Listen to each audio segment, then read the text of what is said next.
So guys welcome back mister Sagar Sarkar. আমরা এখন আছি কচু বাগানের মধ্যে।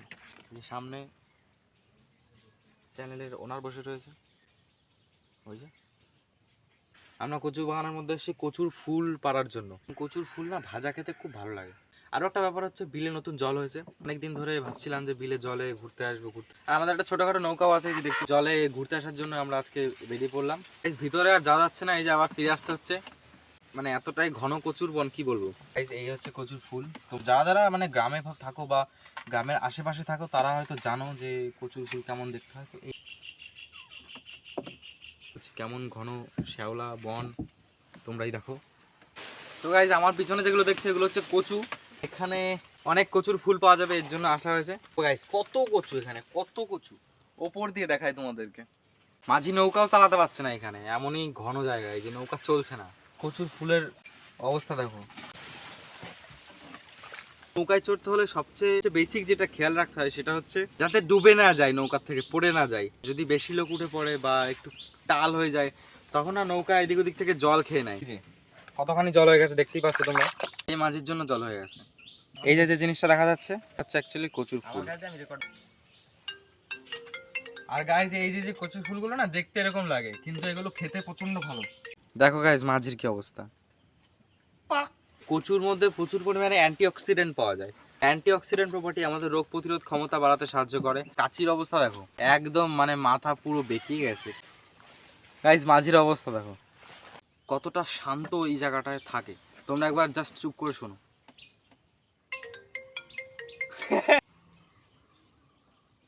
শুনতে পাচ্ছ পাখি ডাকছে? প্রকৃতি যে সুন্দর সেটা তুমি গ্রামে আসলেই বুঝতে পারবে। শহরের ওই কোলাহলের মধ্যে তুমি এত সুন্দর পরিবেশ তুমি ফিল করতে পারবে না। কারোর সাথে যদি তোমার শত্রুতা থাকে, তাকে তাহলে একবার এই জলে এনে চুবিয়ে দিও, কুত্তা চুলকাবে। দশরথ মালি প্রচন্ড ট্রাফিক গাইজ, নৌকায় জল উঠে যাচ্ছে। গাইজ চারিদিকে কত হারিয়ালি দেখতে পাচ্ছ তো আমাদের এখানে, কত সুন্দর। এই যে জল, আমাদের সুন্দর জল। জাল পাতা থাকতে পারে, মানে অনেকে মাছ টাছ ধরে তো, তারা এখানে জাল পেতে রাখে।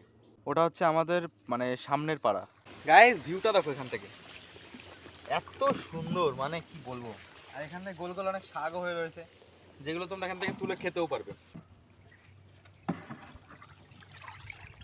ও অন্যান্য সকল জায়গা থেকে না এখানটায় যে আমি যে মানে কথাটা বলছি তোমাদের সঙ্গে, তোমরা যে শুনছো, কথাটা এত ক্লিয়ার এখানে শুধুমাত্র এই জলের জন্য।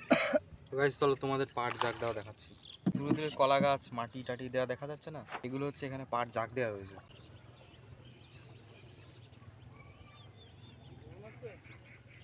তো পাট এইভাবে জলের মধ্যে প্রথমে জাগ দেওয়া হয়, তারপরে সেটা অনেকদিন পচার পরে যখন স্কিনটা উঠে যায়, তখন সেটা গিয়ে আসল পাটে পরিণত হয়। এখানে একটা দাদা এই যে পাট জাগ দিচ্ছে দেখা যাচ্ছে। অনেক অনেক পাট জাগ দিয়ে আছে, তোমরা দেখতেই পাবে এখানে। একদিকে এটাকে বলে ঘুনি, গ্রামগঞ্জেই দেখা যায়, কারণ এটার মধ্যে মাছ ধরে। এটার মধ্যে মাছ না, এখন শামুক বেঁধেছে আপাতত। আর কিছুটা জল উঠলে নৌকা আমাদের শেষ, ডুবে যাবে। এই জলের টাইটানিকের মতো হয়ে যাব। আমরাও টাইটানিকের মতো হয়ে যাব। কি সুন্দর চারিদিক আমাদের। একদম সেরা। শাকগুলো কি শাক আমিও বুঝতে পারছি না। এটা কি শাক দেখো তো, বুঝতেই পারছি না। সাপ পোকা মাকড় অনেক কিছুই দেখা যায় এর মধ্যে। পানি টাইপ অফ মাকড়সা, ধরতেও ভয় লাগে। এই দেখো অনেকদিন আগে ভেন্ডি লাগানো হয়েছিল, বল আমি যখন এখানে জল ছিল না তখন এখানে ভেন্ডি লাগানো হয়েছিল, তখন বীজ হয়ে গেছে। এগুলো এখন বাড়ি নিয়ে যাওয়া হবে, পরে শুকিয়ে পরে সিজনে আবার লাগানোর জন্য এগুলোকে প্রস্তুত করা হবে। আর ঠিক এটাই হচ্ছে গ্রামের দিকে মানে প্রত্যেকটা বাড়ির এরকম ধরনের শাকসবজি লাগানোর স্ট্র্যাটেজি। যদি তোমাদের ভিডিওটা ভালো লেগে থাকে তাহলে অবশ্যই লাইক দিও। আর যদি এই চ্যানেলে তোমরা নতুন হয়ে থাকো, তাহলে এমনই কিছু গ্রামের ভিডিও দেখার জন্য চ্যানেলটাকে সাবস্ক্রাইব করে দিও, ঠিক আছে?